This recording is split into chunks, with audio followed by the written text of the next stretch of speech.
officially, and all the paperwork didn't get finalized until right before practice. So he wouldn't have had his proper warm up and his proper all the things that all of our guys are core workouts before they get on the court.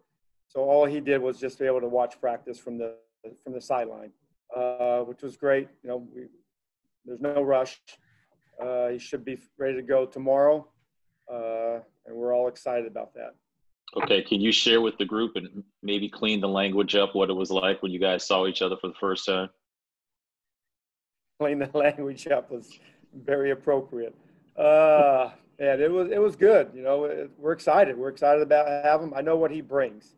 Like I said yesterday, those aren't just coach talk. That was like real talk. I'm excited what he's going to bring to our organization, to our program, the leadership, the work ethic, just his habits, his daily habits on and off the court. It's going to be critical for our young guys to see. But it was good.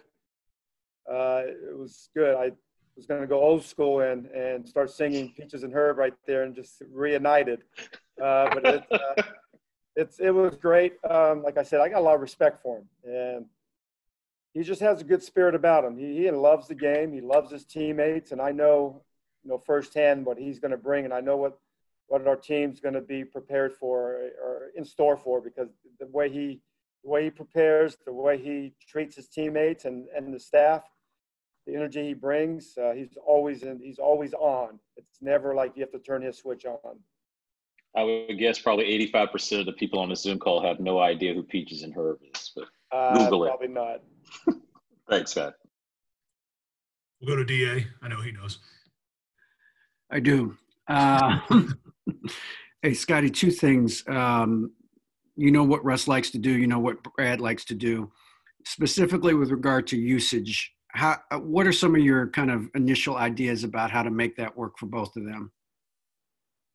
Well, they're extremely talented, and they can score on many spots of the floor. And, Brad's ability the last couple of years by, really being the focal point, and his ability to make plays and ball handle and play pick and roll. Now he gets to the free throw line. So I think it's going to be pretty good. They both love the compete, and I think it's going to take some time to adjust and figure it out. But I have a pretty good idea.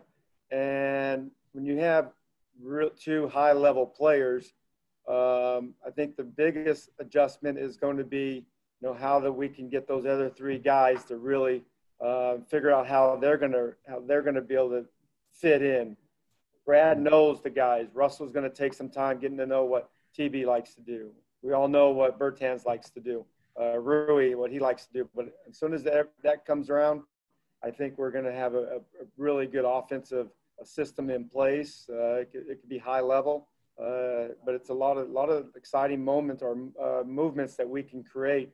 And Russell can post up. Brad is, his post-up game has improved over the years as well. So we got two guards that can post up as well. The other thing I had was, we all know that Russ is an intense guy and sets a tone, but what were your experiences like seeing him with some of the younger guys? Maybe, when Serge was a young player or Robertson was a young player and Jeremy Lamb and some of the young guys that were on those OKC teams? Yeah, I think the thing about with Russell is with the young guys, the best thing a veteran player can teach to young guys is by doing it himself. Because the young guys are just like, we're all, most of us are parents, and your kids, it's not necessarily you have to tell them anything. They watch you and they see you, and they're going to see Russell, how he prepares, how he's locked in, how he is in the locker room before the game. And he has a great way of communicating. He knows when to put his arm around somebody, and he knows when to use a little bit more direction. And he also, the thing I like about him, he knows that this is about winning, and there's a way to win, and there's a way, also when you lose, how do you act? You shouldn't be, it's going to be a very intense situations at time, and I like that. I like guys that care about winning. They don't want to take a win for granted, but they're going to be able to see Russell do all those things, and that's you can't put a number on that. You can't. There's not a price tag you can put on that. His experience, he's the guy. I mean, it's Tommy mentioned yesterday some of the things that he's able to accomplish. There's only a handful of players in the 75-year history of the league that were able to do. Fred?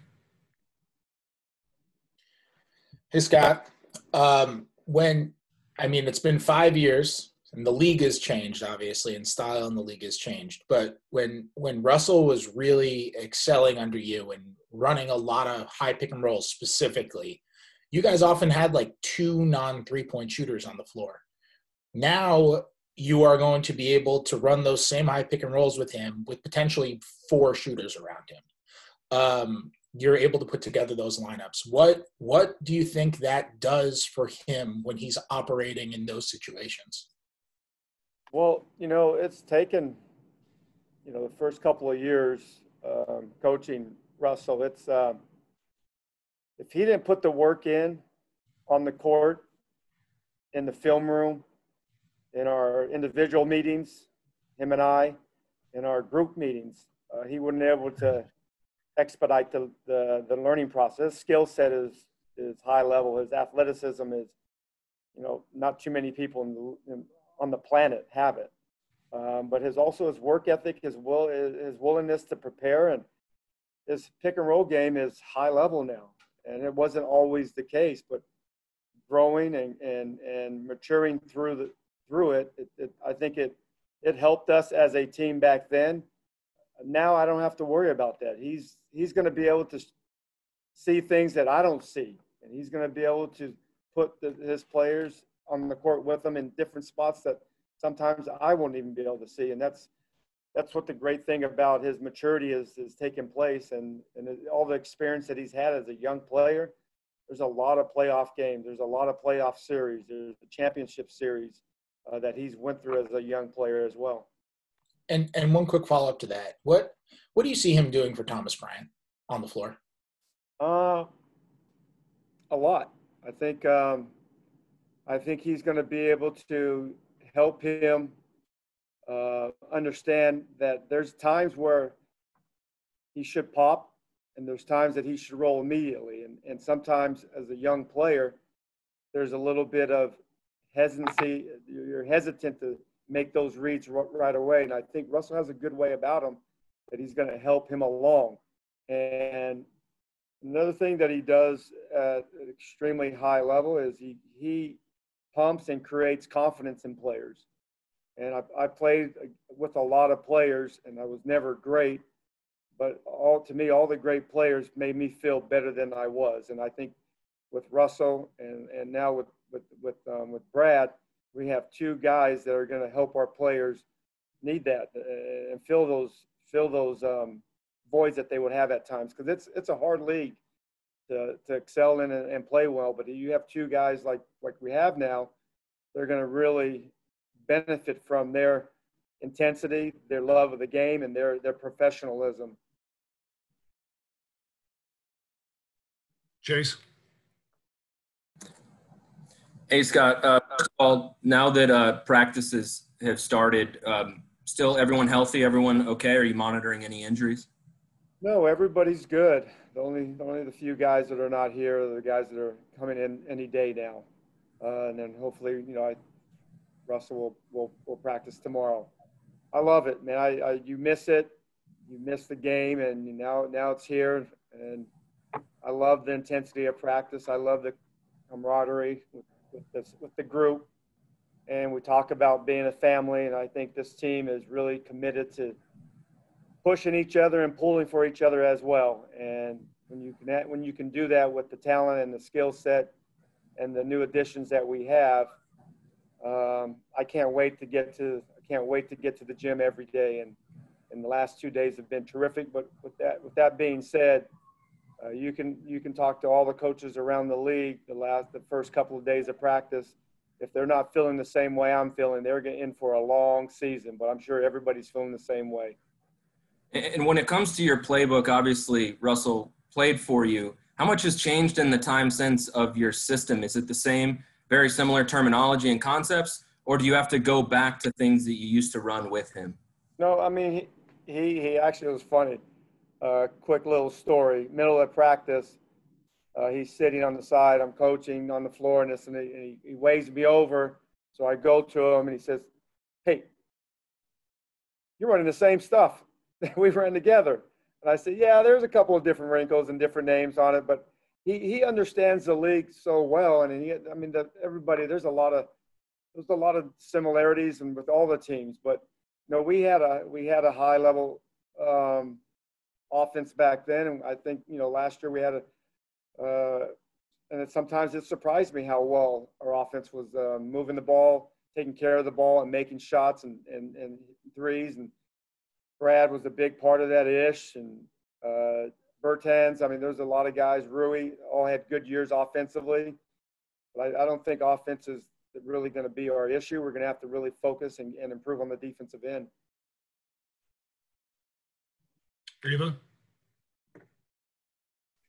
Hey, Scott, we're asking you so much about the impact Russ is going to have on the young guys on your team, but I'm wondering what you think Brad stands to learn from him specifically with the on-court stuff. He's obviously grown tremendously in the past 2 years, and just in addition to kind of playing alongside the type of competitor that Russ is, how do you think his game stands to grow and improve from playing alongside and having to adjust and all of that? That's a great question. When I've been around a lot of teams with great players, you win with great players. Let's face it. I mean, you can really take your team to another level when you have all the great players. I think, and they also understand that they can learn from each other. They've had different experiences, and I think they both will learn from each other. And I think when you have really good players and they have great partnership, it's going to take some time. I mean, I don't even know if they know each other well, and this has only happened the last couple of days. But I think it's going to take some time. But they have a great partnership. You can see just today they were talking, during practice, but I think with great players, when you have a really good situation, it's that partnership, that chemistry, and that really love for the game.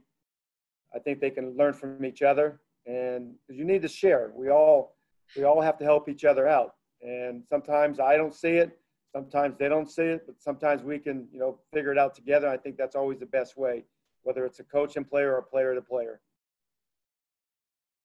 And then I think you can speak to this a little bit as a guy who moved around a lot when you were a player yourself, but how much, not just having you there as a head coach, but Russ has got a couple of training staff guys that he knows. Obviously, he's got Robert Park. How much does that, I guess, cushion the kind of the blow of the harsh business reality just when you're a player of Russ's caliber and you're walking in and you've got a lot of familiar faces and a lot of kind of comfort there? Yeah, it's crazy how that happened. It's not just total coincidence that, we've had some guys that he's worked with in the past, and it definitely helps. And you can just tell that when you see somebody you haven't seen in a while and how they interact the first meeting. And he has a lot of respect for the guys that we have. We changed our performance staff. He's worked with Coach Pack for many years, and but I think he's going to be very comfortable. And just talking to him, and then Tommy did the same. And I think he has a pretty good feel on what we're about. What we've done this past, when Tommy took over, we pivot on a lot of different areas, and he understands that we're about winning, and we're going to try to do it the right way and not skip steps. And Russell's, there's a lot of things that you guys will find out about him, and that's one thing. He doesn't like to skip steps. He's very meticulous on his training, on his preparation.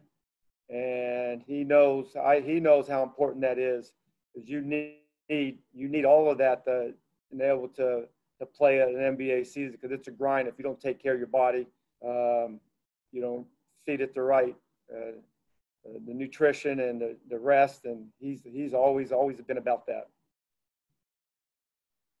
Dave Johnson. I'm old enough to have been a disc jockey and played Peaches and Herb, just for the record. And by the way, Peaches and Herb is from Washington, D.C. So that's a good shout out. I don't know if we knew that. So there's a little trivia you can bore people to sleep with. Can you just talk about what kind of, and you kind of already mentioned this, but what kind of leader you expect Russell to be? Because it almost reminds me of when the Wizards acquired Paul Pierce, where he didn't have to say anything. He just walked into a room. Well, there's no question. I mean, like I mentioned that yesterday, and I was trying to mention it on the fly and trying to think of the actual numbers. Russell's in his 13th year, and we have some 20-year-olds on our team, 19-year-olds.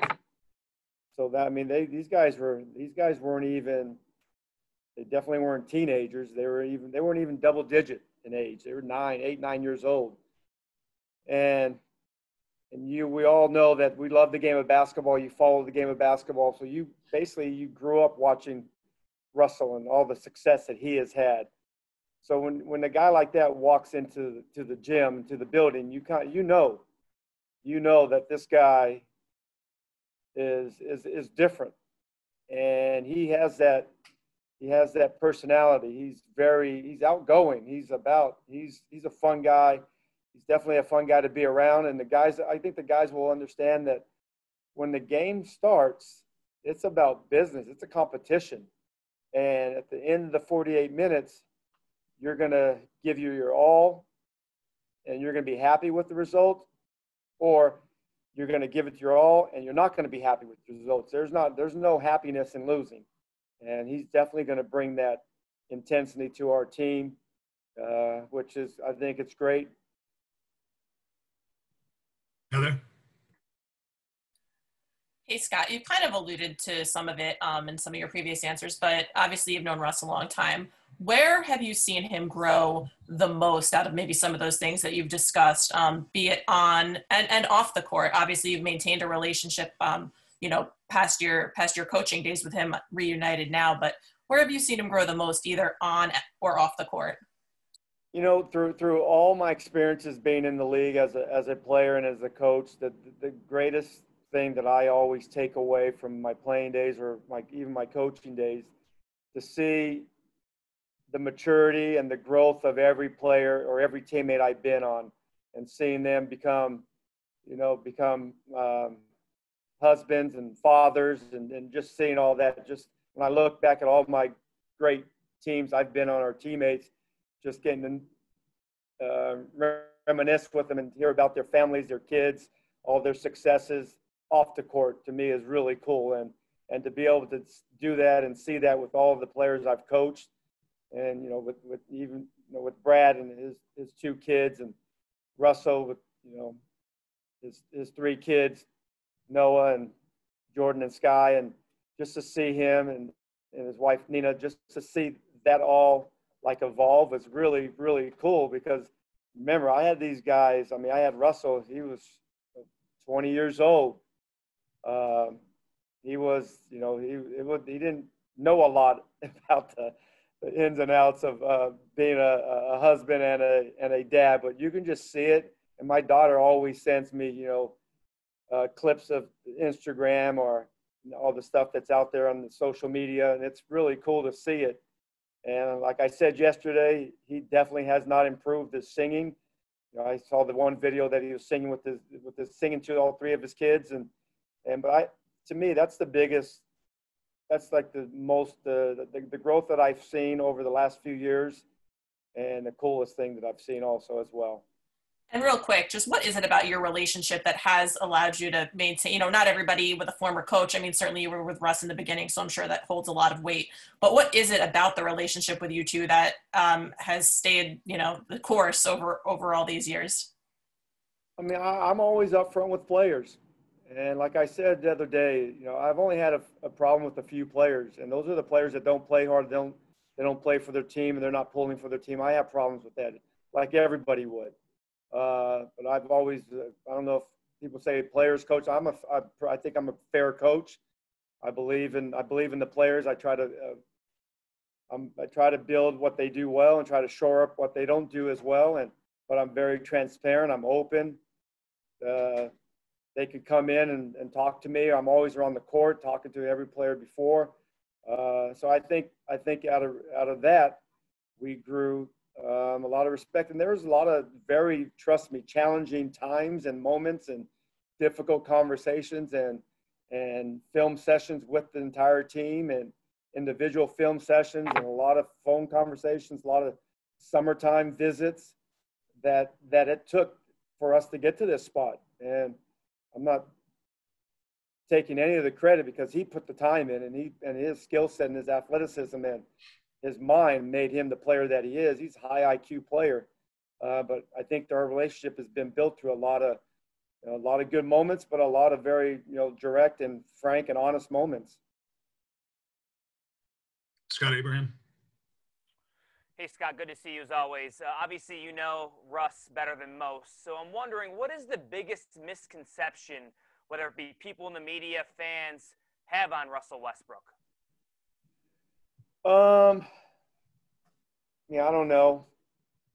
That's he's cheap as, no, I guess I can't say that word, right? Frugal. I remember one time, early on, maybe my second year, we were flying. It was right after the season, and there's only a few flights from OKC to Los Angeles, and the team pays for my flight. I have to say that because being very transparent, the team pays, for my travel back and forth. So I'm in first class. And the next thing I know, Russell happens to be coming on the flight that I was on. I didn't know. It was, probably right after the season, midsummer. And he flies coach. I'm like, Russell, what are you doing back there, man? He says, man, I'm not gonna spend the extra $300 to fly in first. I'm gonna get there the same time you're gonna get there. So I mean, he's very, very wise, and he was always been that way. And he's a neat freak. He likes to have things his way and cleaned up, and it's like that in his locker room. It's like that in his car. I'm sure his house is the same way. But he's a unique guy in a lot of different ways, but in a fun way.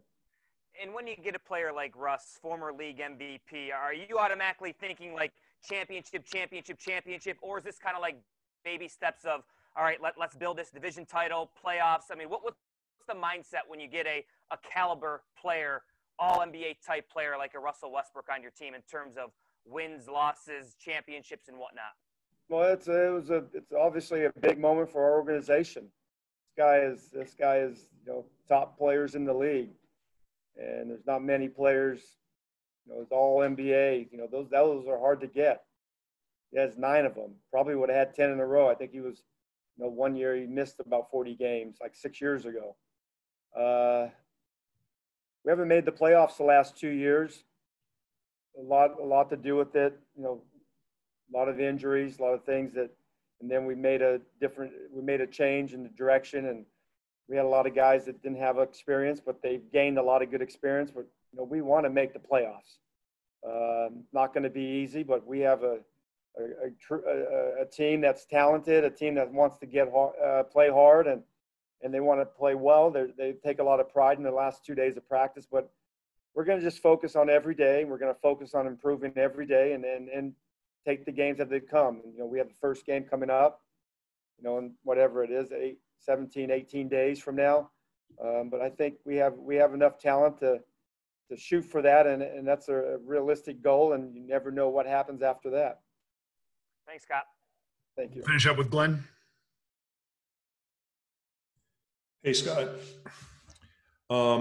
With the versatility of the skill sets of Brad and John, and just coming from the system that Westbrook came in last year, where Houston made a lot of noise going small, and I know the NBA is about matchups, but I know Russ is just got here, and I know you're already thinking the wheels are turning about style of play and can you go big, can you go small, because you think about the versatility of those two guys, and you got Ish also who could push the pace. I mean, and I know it's about matchups, but can you foresee going small at times to if you think it's an advantage, and you know, or even going big with those guys because their skill sets are so similar? Yeah, I mean, it's the league has definitely have changed over the years, right? And I think we can go small. One thing we do have, even when we go small, we have two very physical guards. And if teams are a smaller guard, they're going to have to make the decision on which guy to go with. And then you have a great shooter like DB is elite. You can go, Danny, I thought he had one of his best practices. I mean, not best. I mean, he had his best practice out of the two today. I thought, I mean, then you can go with Ish. I mean, there's times you can play Ish, Brad, and Russell together. That's a lot of speed, a lot of decision making with their shooters. And Rui has gotten better with his three-point shooting, TB as well. And, when Robin comes, his three-point shooting has improved. So there's all kinds of different ways. Like I said, we're in our second day, and Russell hasn't practiced with us, but we will figure out all those things going on. And it's still a season process as well. It just doesn't happen overnight in training camp as we would like, but it's going to be opportunities to experiment during training camp, during exhibition, and in the season, we will be able to see that as we go. Thanks, guys. Appreciate it. Thank you. Thank you, Scott.